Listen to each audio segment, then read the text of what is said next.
जय श्री राधे, जय श्री श्याम, जय श्री कृष्ण। ओम श्री कृष्णभ्यं नमामि, ओम तरणो भयं नमामि, ओम करमध्ये नमामि, ओम श्री विष्णवे नमामि, ओम श्री शाधयते नमामि, ओम श्री क्षेत्रपाल देवताभ्याय नमामि, ओम श्री महागणाधिपतये नमामि, ओम कर्मध्ययो नमामि। आज भाद्रपद मास है, शुक्ल पक्ष है और त्रयोदशी चतुर्थी तिथि है। श्रीमद् भागवत गीता का हमारा चतुर्थ पंचम अध्याय चल रहा है। वैशाख में अर्जुन और श्री कृष्ण के माध्यम से हमें ज्ञान प्राप्त हो रहा है कि हमें जीवन में क्या शुद्ध है, क्या शुद्ध है, क्या कर्म है, क्या निषिद्ध है, ये सब का भाव किस प्रकार से हमें जीवन में लेना चाहिए, इसका हमें नित्य प्रारब्ध प्राप्त होता है। ब्राह्मणब्दध्य कर्माणि संघ्यं त्वत्ता करोति यं लिप्यतेनायं शापापेनं पद्मं मित्राविभाषं। जो पुरुष सब कर्मों को परमात्मा पर अर्पण करके और आसक्ति को त्याग कर कर्म करता है, वह पुरुष जल से कमल के पत्ते की भांति पाप से लिप्त नहीं होता।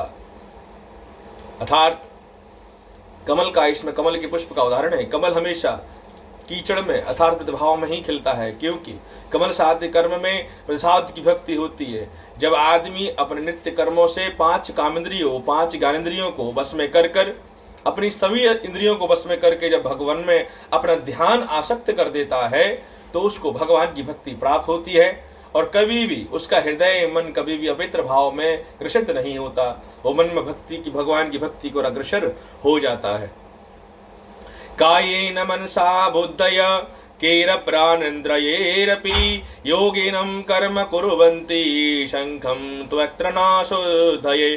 कर्मयोगी मनंत मंद बुद्धि रहित केवल इंद्रिय, मन, बुद्धि और शरीर द्वारा ही आसक्ति को त्याग कर अंतःकरण की शुद्धि के लिए कर्म करते हैं।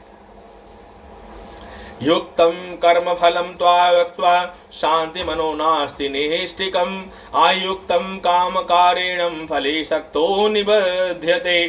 कर्मयोगी कर्म से फल का त्याग करके प्रभु भगवत स्वरूप भक्ति शांति को प्राप्त होता है और सकार रूप कामना को परिणाम फल में आसक्त होकर बांधता है। अर्थात जो पुरुष भक्ति भाव से निमित्त होकर अपनी पांचों कामेंद्रियों को, पांचों ज्ञानेंद्रियों को, 11वें मन को स्थिर संयमित कर और मेडिटेशन योग के द्वारा जो निमित्त हो जाता है, उसको जीवन में किसी भी परिस्थिति का कोई अनुभव नहीं होता। सर्व कर्माणि मनसाय शत्रशासयति सुखं वशी नवद्वारे पुरा देहि नेमं कुर्वत्य करायनम। अंतकरण किसके वश में है? ऐसा सांख्य योग का आचरण करने वाला पुरुष ना करता हुआ है और ना ही करवाता हुआ है। नव द्वारों वाले शरीर में, रूप में, घर में सब कर्मों को मन से त्याग कर, नव द्वारा शरीर में, घर में त्याग कर आनंद पूर्वक सतनानंद घन परमात्मा के स्वरूप में स्थित रहता है। अर्थात जो भगवान की भक्ति में आसक्त, जो सत्य को समझ जाता है। सत्य क्या है? सच्चिदानंद घन परमात्मा, यही सत्य है, परम सत्य है। शरीर सत्य नहीं है, आत्म परम सत्य नहीं है। ये शरीर का नाशवान है। बाल्य अवस्था, वृद्ध अवस्था में प्रवर्तित होकर मृत्यु को प्राप्त कर लेता है, लेकिन जो परम सत्य है वो है सच्चिदानंद घन परमात्मा, परम ईश्वर, जो परम सत्य है। और जो परम सत्य को समझकर अपने शरीर के माध्यम से अपनी इंद्रियों को वश में कर काम, लोभ, मद का परित्याग कर देता है, जो उसको संयंत्रित कर लेता है, कामंत्रित कर लेता है, वो भगवान की भक्ति के मार्ग पर लग जाता है और भगवान की अनुकंपा से, भगवान भक्ति की अनुकंपा से वो सद्मार्ग भक्ति में भगवान की भक्ति का ज्ञान प्राधुन्य कर लेता है। भक्ति की पराकाष्ठा, भक्ति की परकंपा, भक्ति की अनुकंपा। भक्ति एक ऐसा अनुभव ज्ञान है जिसको आदमी पाकर परम लोक और सुख शांति प्रतिभाव को प्राप्त हो जाता है। भक्ति वो नहीं कि आपने 56 भोग कराए, भक्ति वो नहीं कि आपने भंडारे कराए, भक्ति वो नहीं कि आपने भांति भांति के यथा योग यज्ञ हवन इत्यादि कराए। भगवान तो कहते हैं, कभी कहता है भगवान से भक्त कहता है, हे प्रभु आप तो गोपियों के साथ में गोप कीचड़ में खेलना आनंदित पसंद करते हो, जबकि बड़े बड़े मुनि संत जन यज्ञो हम इत्यादि मंत्रोच्चारण से आपको बुलाते तो आप दौड़कर नहीं आते। तो भगवान भाव के भूखे हैं, भगवान प्रेम के भूखे हैं, भगवान भाव और प्रेम भक्ति का आसक्त कर्म का विभक्ति है।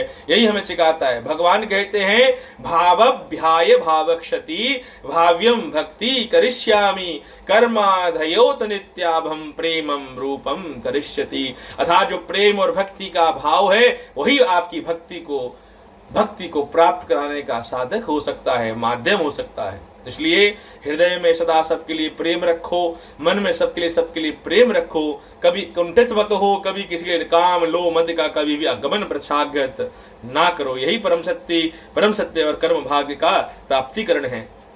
ना कर्तव्यम न कर्माणि लोकसयं सृजी प्रभो ना कर्म फलम तसंयोगो यथा वस्तु प्रवर्तते। परमेश्वर मनुष्यों को ना तो कर्तापन की और ना ही कर्मों की और न ही कर्म फल के संयोग की रचना करते हैं, किंतु स्वभाव भी बरत रहा है। स्वभाव मनुष्य का ही विविक्त वस्ती है। जैसा आपका स्वभाव होता है भगवान की भक्ति का भी आगमन उसी प्रकार से आपके हृदय में होता है। इसलिए सबसे वंचित होकर सबसे अथाव्रत प्रेम कीजिए, सबको अपना अनुवादन करते सबको अपनी भक्ति के मार्ग पर लेके आइए। उनको यह एहसास दिलाइए कि शरीर जो मनुष्य देह आपको मिली है ये बड़ी दुर्लभ है, बड़े बड़े पुण्य कर्म प्रताप कर्म के अनुसार आपको ये जीवन प्राप्त हुआ है। भगवान की अनुकंपा, भगवान की अनंत कृपा के द्वारा आपको ये मनुष्य देह प्राप्त हुई है। इसलिए मनुष्य देह को माध्यम बना के आत्मा को भगवान प्रभु सतरंद घर परमात्मा में लगाकर इस आत्मा को भगवान की ओर अग्रसर कीजिए। शरीर को माध्यम बना के आत्मा से परमात्मा का मिलन कराइए। यही परम शांति पर शक्ति है। नादत्ते कश्यप्त्यापम नाचेवं व्यकृते विभु अज्ञेनम नामृता ज्ञानम वेन मुदन्ति जंतवः। सर्वव्यापी परमेश्वर भी ना किसी के पाप कर्म को ना किसी के शुभ कर्म को ग्रहण करता है, किंतु अज्ञान के द्वारा ढका हुआ है। उसी से सब अज्ञानी मनुष्य मोहित हो रहे हैं। भगवान कहते हैं कि कोई भी मनुष्य कर्म फल और कर्म त्याग का प्रत्याग नहीं करता। ये क्या है? जैसे गर्भ में जेरी में बालक शिशु ढका रहता है, उसी प्रकार से हृदय में कर्ममाद काम लोभ मद रूपी जेरी से भक्ति ज्ञान ढका रहता है। हमें सबको चाहिए कि हम भगवान की नित्य भक्ति करें, नित्य कर्म करें, अच्छे कर्म साध्य में काम लोभ मद का परित्याग करें और भगवान के अग्रसर भक्ति मार्ग पर लगे रहें। यही हमारे नित्य साध्य का कर्म होना चाहिए। ज्ञानेनम तु तद ज्ञानम येषं नासतीत्मात्मनः तेष प्राण प्रज्ञानम प्रकाशयति तत्परापरम।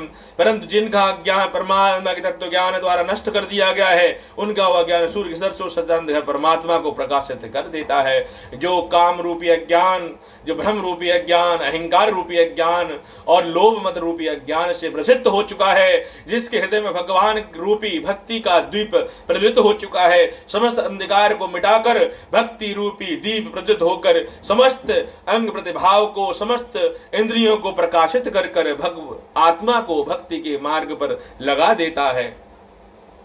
तद्बुद्ध्यं ननानित्र परायणं गक्षं प्राण निवर्तति ज्ञानत्राण कल्मस्मभ्यं जिस प्रध्यम नाद कल्पदा कल्मषा। जिनका मन तद्वत हो रहा है, जिनकी बुद्धि तद्वत हो रही है और सदंत घर परमात्मा में ही जिनकी निरंतर एक ही भाव में स्थित है, ऐसे तत्परायण पुरुष ज्ञान के द्वारा पापरहित होकर अपराप्रति यथार्थ परम गति को प्राप्त हो जाते हैं।